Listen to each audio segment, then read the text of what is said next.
Hey, how you doing? Me? I'm having some fun here. I'm wearing sun on my ears and the earth as my antlers. We're talking about dreams. I figured it's kind of wacky, like a dream. Okay, this is from 312, the third one of the day. Mayan day was 6 wisdom. And there's a link in the transcript to a short Mooji clip. Wow, what a neat Mooji video was just uploaded. I had to come to the journal just to share it with you. When you listen, be sure to pay special attention toward the end when the birds start to sing. That is Source talking, saying, pay attention to these particular words. They're important. Did you know that birds could do that? It's not really the individual birds. They're just being danced like everything else in our natural world. And hopefully soon, mankind will be able to take up our place with them again, like it once was so long ago. We're going home in consciousness more and more. Waking up takes us there. Now, Mooji doesn't actually speak of flowers particularly, even though it's called Nothing Can Touch This Flower. At the end, he does mention weeds. It's really about withdrawing our attention, our intense interest from the things in 3D. That's something that many of us are engaged in right now. And we're being danced into it too. This backing off, this detachment. There you go. That's being danced. Things happen, they're for the good, but you have no idea how they happened, where they came from, and so on. They just appear. It can also be like a doing that takes hold of you. So you can be suddenly watching yourself doing something you didn't think of at all. Suddenly you just find yourself doing it or saying it and knowing it's the right thing to do. And it could be anything. We're not talking about saving the whales or the earth here. Picking a flower, doing the dishes, saying some particular thing, anything like that, regular everyday stuff. So that's a bit more advanced though.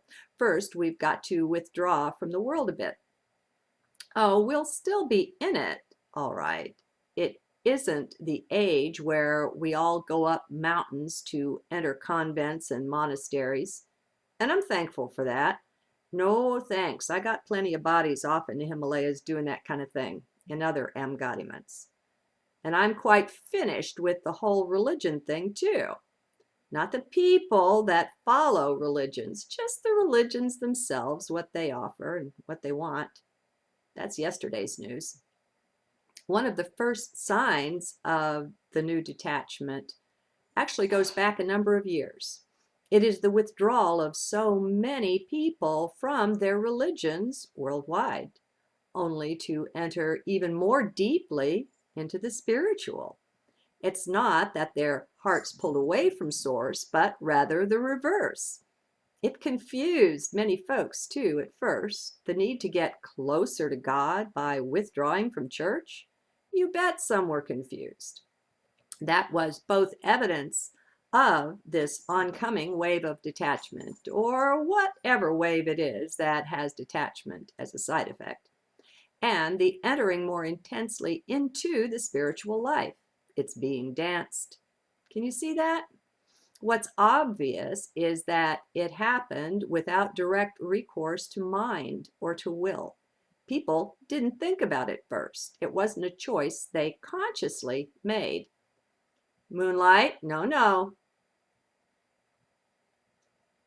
Good kitty. Excuse me. They've broken most of my crystal, but I refuse to give up, and I still have some of my better crystal on the west-facing windowsill. So we're working it. Okay. Let's see. So it wasn't a choice that people consciously made. Now, of course, those used to living exclusively in mind would have given it some thought, but often that thought was retrospective rather than before what they did, or it came after the strong impulse to do this, but maybe before the action. These may be fine points, but some will get what is meant. There is all kinds of shifting going on now. Just look around and you'll notice something just about everywhere and in just about everyone, or at least someone in every family. People often ask what they can do to accelerate their path homeward and back into light. I'd say the thing to do, or one of them, is to start noticing these things. Let's all open our eyes, eyes of heart. Source will show us all sorts of things if we're looking. Actually, I suppose Source or higher self is showing things to us all the time.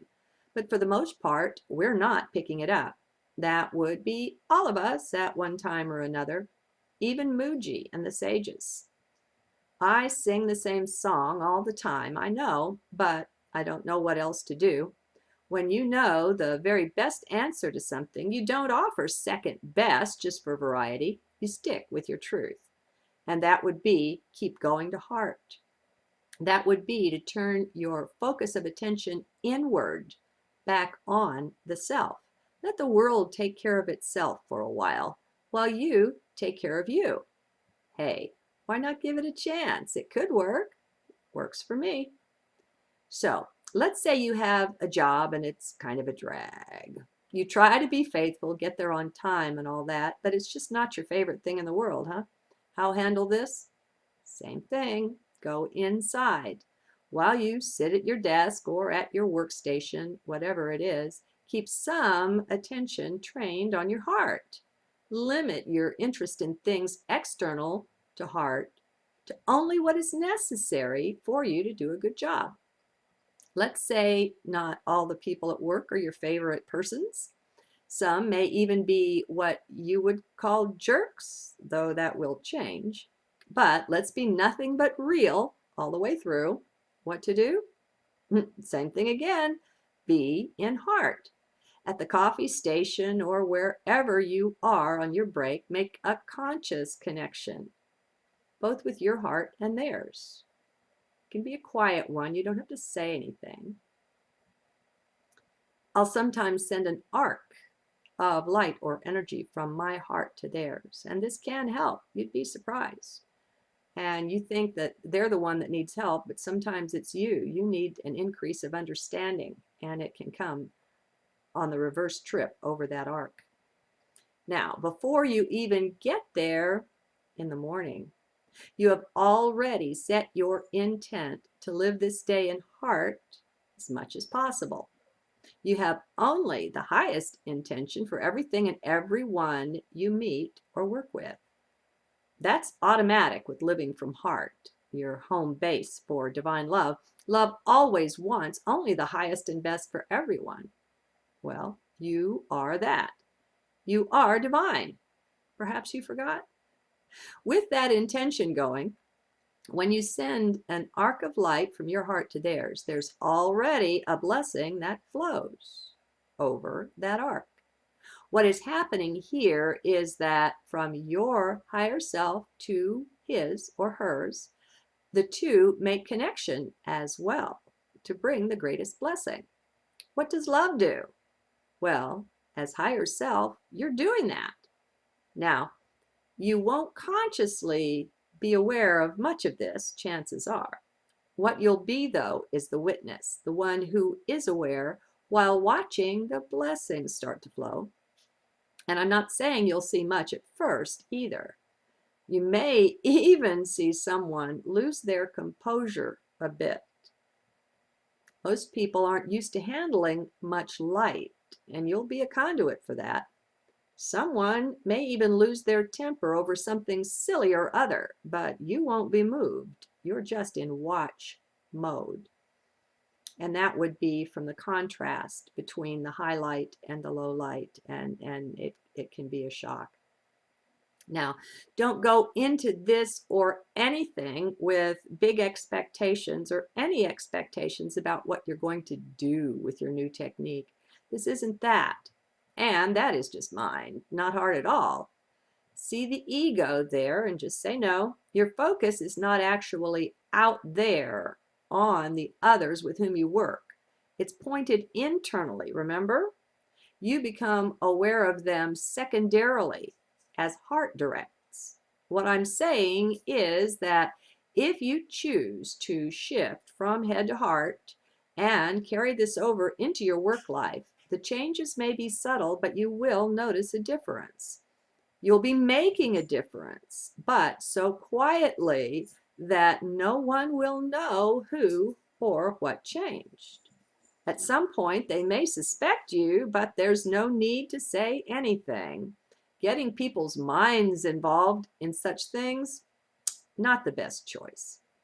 Perhaps choose to make a silent difference instead. And what was I going to say there? Oh, well, I forgot. What you also won't know is how their dream life will likely change after you make that contact. Those among your workmates who truly long for light and going home will be touched by you, whether they know it consciously or not. Just your presence in the workplace, centered in heart as you are, will help everyone there hook up to higher self if that's what they want. You'll be the catalyst for that. You're anchoring light there, and that's giving them not just moral support. Those who aren't ready yet for the direct exterior route will still be influenced via their dreams. Whether you have direct contact in dreams with them or not doesn't matter one bit. Them linking up with their own higher self is what counts. And that one will be more empowered to reach out and actually touch them via their dreams. Light is light. Light stimulates light. Whoever is in their own heart, their own light, will help catalyze and support everyone else they come in contact with.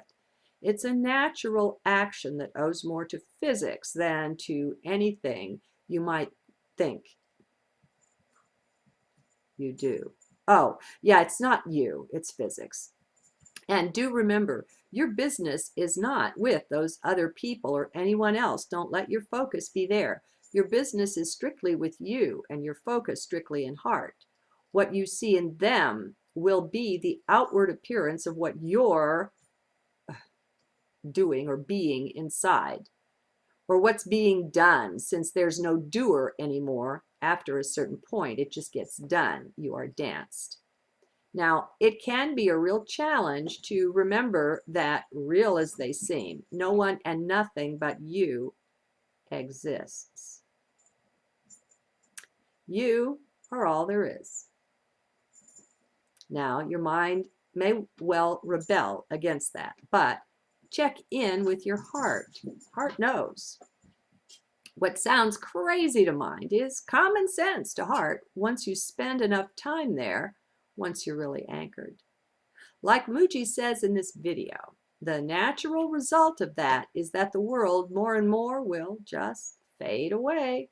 You'll lose interest in that, and that makes it easier for you to make the shift. Instead, all of your interest will abide in such peace deep within. The outside becomes more and more an amusement, like a movie you came to see, not directly influencing or affecting the real you, because it just doesn't. So whenever this stuff seems just too strange, get out of the head, drop into the heart, and just hush. That's all. Just be quiet, be still, and just be. Listen, watch only you, and just be. Good day.